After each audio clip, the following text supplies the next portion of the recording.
Many of you might have come across the sad news of the fire at a Dubai residential apartment yesterday, and unfortunately many people died. I would like to share a few important tips related to fire safety. So fire basically happens when you have the fire triangle, when the requirements of the fire triangle are met, and the triangle is nothing but the three components which are needed to stimulate and perpetuate a fire. So we have the fuel, which catches fire, the heat which is necessary for the fire to happen, and the oxygen, which is an essential component for the fuel to persist.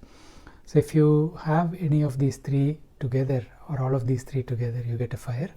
So in terms of precautions to prevent fire, we have to make sure that these three don't get together.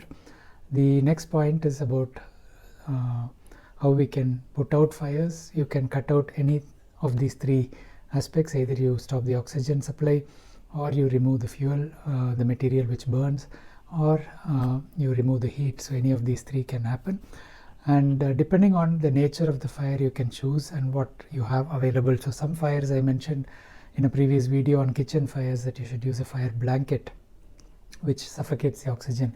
Water is not a good material to put out a kitchen fire, because the oils and fats may splatter and the fire may spread more vigorously as well. Similarly, electrical equipment, water is not a good option. In terms of individual catching fire, if you suddenly have your clothes which catch fire, there is a short tip. So what you can do is stop, drop and roll. So if you move, the air is going to supply more oxygen, so it will perpetuate the fire. If you drop and roll, you are basically going to cut out the oxygen supply by getting the fire under you.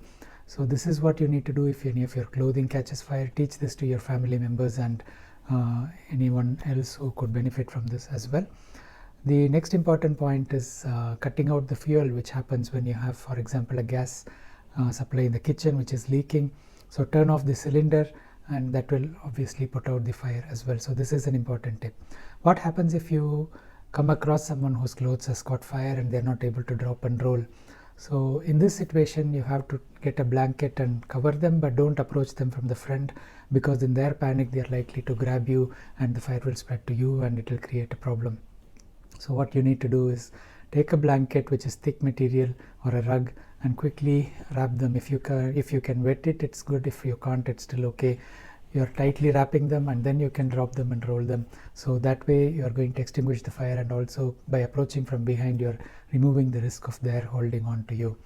The last tip I would like to give is, if you have fire in a closed environment, the smoke inhalation is one of the commonest reasons that the fire damages your lungs and you suffocate, and you cannot oxygenate adequately, so you die. So to avoid the hazard of smoke inhalation, there are a couple of things you can do. One is, if you have a handkerchief or a scarf, you wet it and wrap it around your nose and mouth so that the soot doesn't get into your lungs. The next point is to be at floor level. So you can crawl at the floor level, because the smoke is going to rise a little above the floor level, and so by being at floor level, your inhalation risk reduces. So fire safety is of foremost importance at your home and at your workplace as well. So make sure your electrical appliances are appropriately checked. If there is any fault in extension cables, don't exceed the load on them. Make sure your air conditioning units are serviced properly. These are common sources of fire as well. So I hope this video is useful. This is a very important topic, and I request you to share this with friends and relatives. Thank you.